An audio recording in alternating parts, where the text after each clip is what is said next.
video vlog, so thank you for tuning in. And I am going to talk about a topic today that I hold very near and dear to my heart because I know it's true and I know it works. So if you've been down in the dumps, this vlog is for you. For you. I think I'm looking in the right direction. Alright, so I'm wearing my hat today and my scarf because it is cold in Denver. Alright, we got a lot of snow this weekend, but it's going to melt because Denver's amazing like that, and the sun shines 2 hours after it snows and it all goes away. So looking forward to this weekend, which is awesome. But I had to squeeze in my hat and my scarf like one last time before spring. So the topic of this vlog, it's actually called Cultivating Joy. And this is something that I actually know a thing about.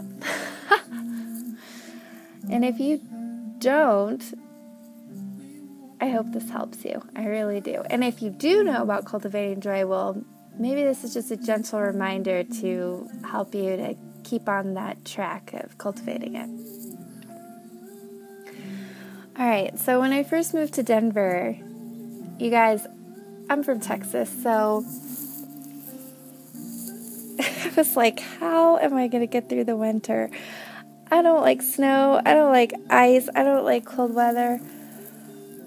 How am I going to manage? The first time I had to clean off my car, you know, like you have to put the defroster on, you have to get the ice scraper and all that stuff. I freaked out. I was so scared. I didn't know how I was going to manage. So I remembered something that a friend told me a long time ago, and it was when I was in a really shitty place, and I was pretty unhappy, and I was going to go visit her, and I was just like, I just don't know how I'm going to get through, you know, the next couple weeks, like, I just want to be there now. And she was like, well, you know what? Why don't you plan something during the week, you know, like every week until you get here so you have something to look forward to. And that was pretty profound to me because whether she knew it or not, she was teaching me how to cultivate happiness and joy in my life. And we've all been there where we're just down in the dumps and we're not really sure how to pull ourselves out. Yeah, sure, okay, we've heard it. Like, happiness is something that you create on the inside. It's not out there.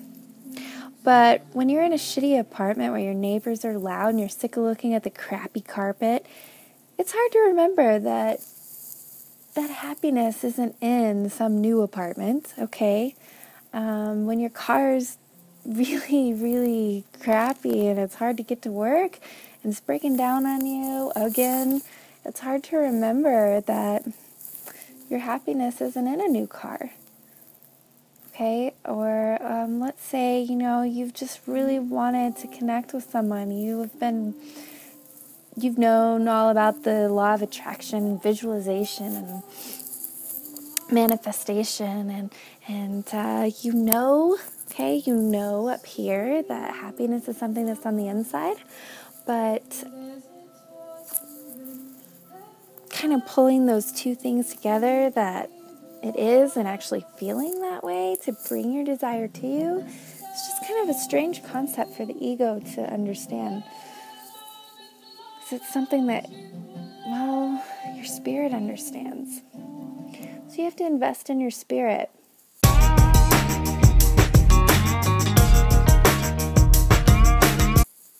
How do you do that? Well, you have to cultivate joy. I did this by buying lots of cute hats and scarves the first year I was in Denver, and that got me through the winter. And by the next winter, I was cozy and cute and happy and enjoying the blizzards and everything else. In fact, I even enjoy getting out there and scraping off the snow and turning up the heat and getting into my nice cozy car with, you know, whatever. It's actually something I look forward to, believe it or not. And The truth is, you've got to cultivate it, and you've got to, it is something that you cultivate. And that's why I use that word, cultivate, because that's exactly how it is. You know, you have to ignite that spark, and it's in you. You just have to find it. Sometimes it's hard to remember what made you happy. You know, maybe you could think about what made you happy when you were little, or, you know, that type of stuff. For example, like, I love yoga, and it's hard for me to get to this yoga place that I really want to go to. And it's a little expensive, and, you know, I just don't really have the money for it right now. And until I save up some money, I have my friend here, my yoga mat, and we can enjoy my living room, doing yoga in my living room. Or let's say you want to go to Paris, like me. I really want to go to Paris. Well, I can't really go to Paris right now. But if you have a basement, you could have a Parisian party in your basement. I don't have a basement, but I could have a Parisian party. All right. So that doesn't sound very thrilling, right? Okay. Well, remember what I said. It's something that you cultivate. So you start small, right? Your cup is kind of empty. I guarantee you, if you start small and you start filling your cup, you are bound to fill better than when you started.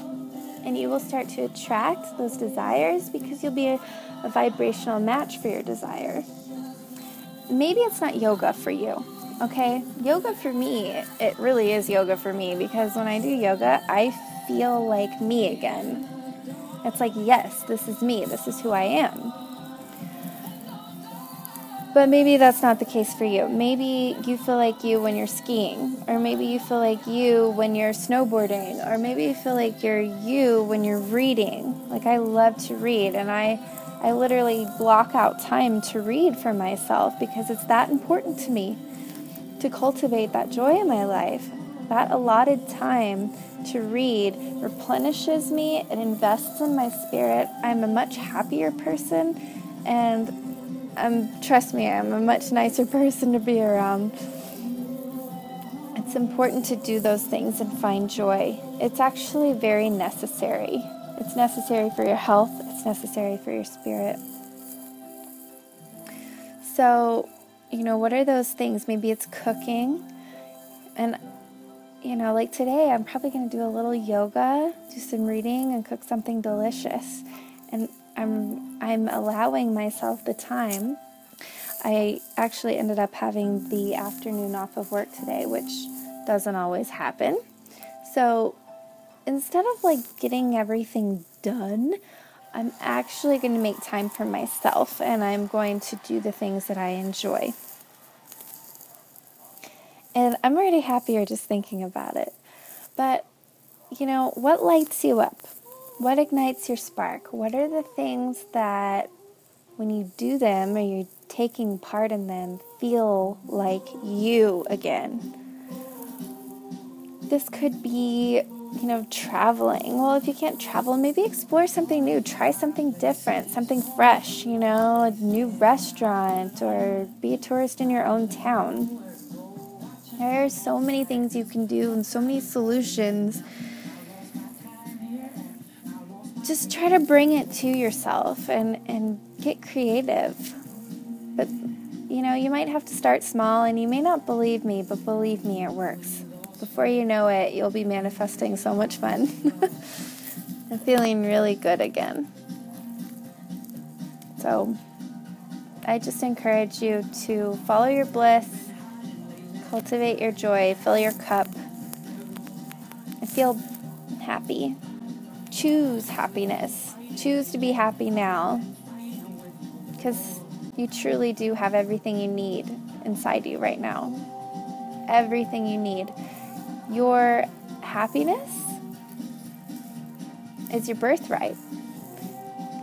In fact, God's will for you is perfect happiness.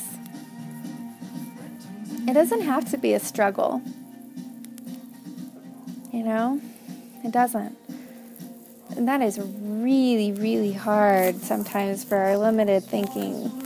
It's like, oh, wait, I have to struggle. I have to struggle.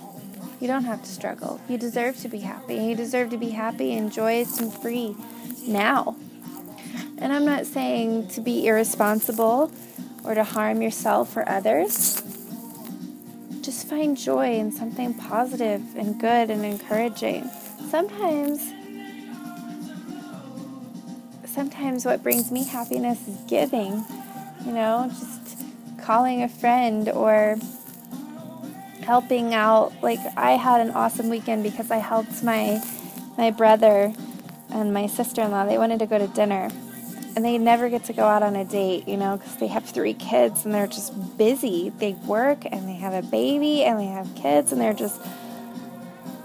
so busy. And I spent time with my nieces and my little nephew this weekend, and it brought me so much joy, and I was able to give, and in giving, I was actually receiving. So that's another really great way to feel good, when you're starting to feel kind of bored and stagnant. Give of yourself, because what you give is what you get, and that's a really good way to fill up your cup. But don't forget to give to yourself too. Give yourself lots of good bubble baths. I love hot baths and hot tea. In fact, I have my hot tea here today. And that's not hot tea. That's milk from breakfast. Ew, sorry. This is my hot tea.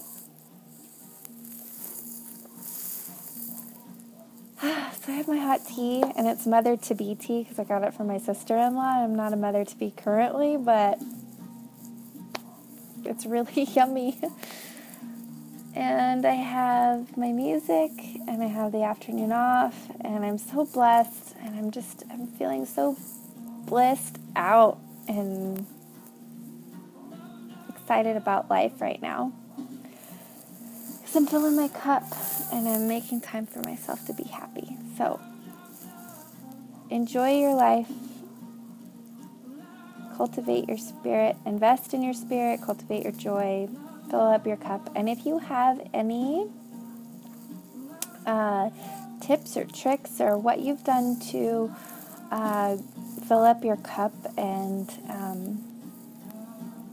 increase your happiness meter, I don't know, I just see this little happiness meter, woo! Please share.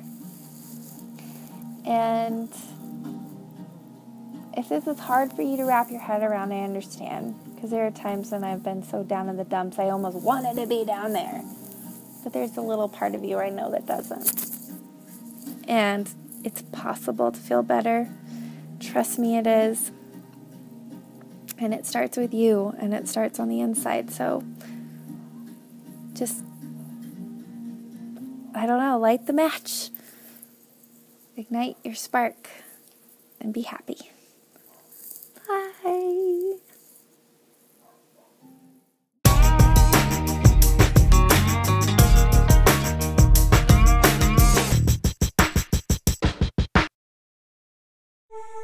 Always in my heart.